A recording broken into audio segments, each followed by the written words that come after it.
Dear students, good evening. Welcome to Law Excellence IAS. Here we are going to make a small analysis on what can be the cutoff mark.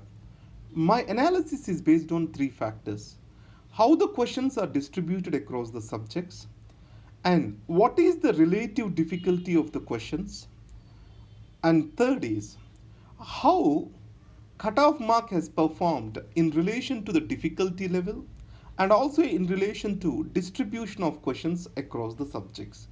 Based on these three things, I am making this analysis. Let us see the distribution of the questions as per the subjects. We can divide the subjects broadly into two categories. One are fact based, the other are analytical. If the questions are more analytical and concept based, obviously the senior students will be able to do them well. And if the questions are fact based, then it is no ground for anyone. This year, the number of questions are more from history. In the history, ancient, medieval, and early modern, that is before 1857, if the questions come, then the paper is definitely difficult. And after that, we have economy. So, though the economy questions are simple, few of them are standard, few questions are about trends.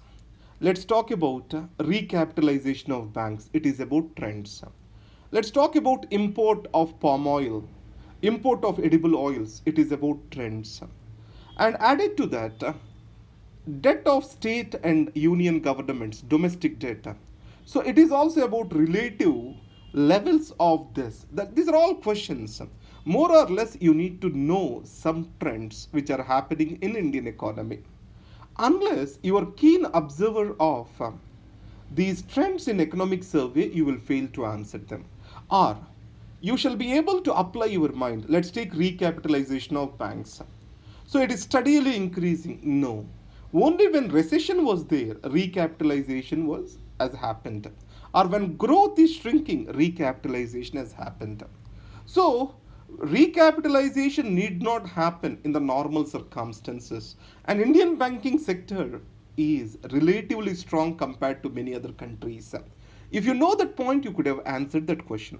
So my point here is economy, though appears easy, for the freshers it is difficult to answer because they cannot understand these trends very easily. And third is polity, the number of questions have decreased. For most of the civil services aspirants, polity is a strong area. The reason is most of the institutions they teach polity well, and second, many of the times people have read Lakshmikant, and most of the questions are from Lakshmikant this year. There are two or three questions which are controversial. So, decrease in the number of polity questions is not a good sign for a serious aspirant. And in the environment questions, beautiful concept based questions can be asked. But this year, most of the questions are not concept based. So, my prediction of the score is based on three facts over here.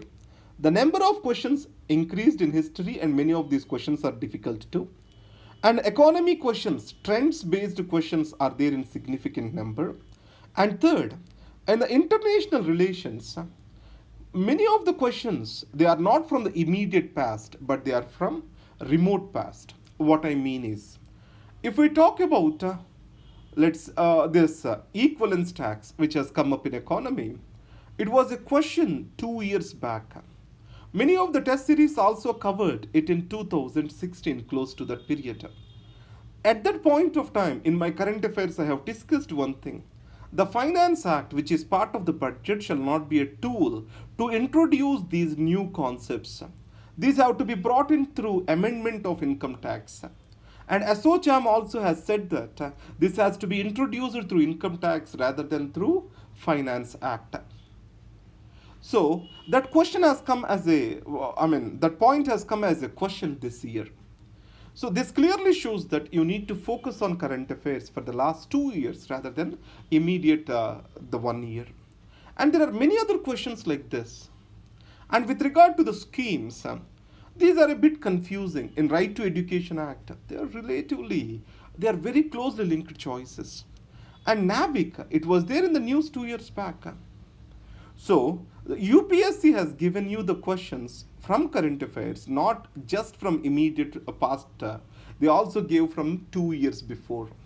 So, it means that UPSC has a set of questions which are prepared for the last 2 or 3 years and they are picking from that.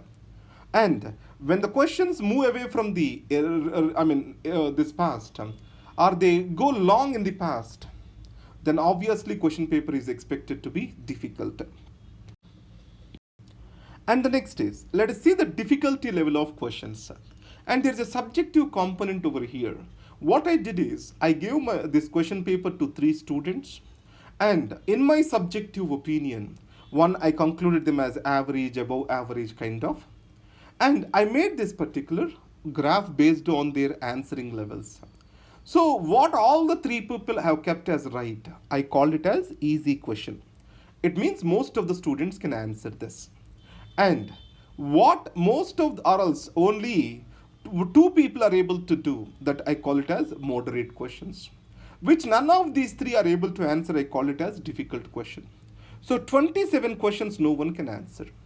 And among these moderate questions, if we go by this statistical analysis, it means there's a chance that 40 to 50% these can go right.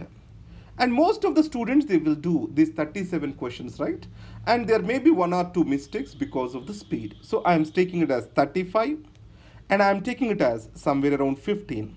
It means a student can do 50 questions right in this exam.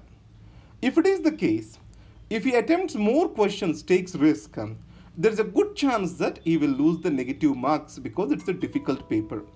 If we go by standard, so if 50 is 100 marks if he gets, if he loses some 5 marks as negative mark, my expectation is 95 marks can be the cutoff. Now, let us analyze them based on the subject or else difficulty level as per the subject. Now, if you see polity, so the easy questions are 3 plus 4, 7 questions are easy. So it means when polity, economy, in these subjects where most of the people does right, if these questions are more difficult, then obviously cutoff is going to come down. And the final, this chart is going to be important. What was the cutoff in 2015? It is 107. What was the cutoff in 2016? 116. 2017 it is 106 or 105 point some. So if we see, in 2017, most of the questions have come from current affairs, international relations, and polity. So almost 44 questions. This is the area most of the students, aspirants focuses upon. If they open Hindu, these are the 2 areas they will be seeing in abundance. So in those circumstances, the cutoff was 105. Now on the other hand, if you see the history, so Indian history, so when it is 2016, so 17 questions. Now highest is in 2018, 21 questions. Now when the history questions increases, the cutoff score is expected to decrease. And the third aspect is, let's see the environment. So this environment, 2016, when cutoff was very high, the number of questions are 19. In the same year, if you see the polity questions are relatively less, but the economy questions and environment questions have defined the scoring pattern in that. And most of these questions are concept based. So this 28 plus 19, these have defined the higher score in 2016. So in 2017, polity and current affairs defined the higher score. But this year, these are no more drivers of the score. Remember another point. When what the most of the students can do right, rather than few exceptional students who can do it right, will determine the cutoff score.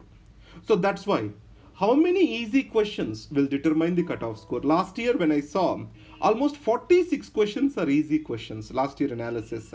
So it means it has come down by 10 questions, it means 20 marks. So at least if we go by 50%, it has to come down by 10 marks. This is what my analysis is. And thank you very much. And I request you to start your mains preparation without delay. And second, we are starting the Kalam program. This is to guide the people for mains. We have invested all our resources on the Kalam program, and we have recruited some people to guide us, some professors, and we are taking this program very seriously. And we are charging 1 rupee for this program, just to show what the quality we want to give to the students. Thank you very much, and all the best.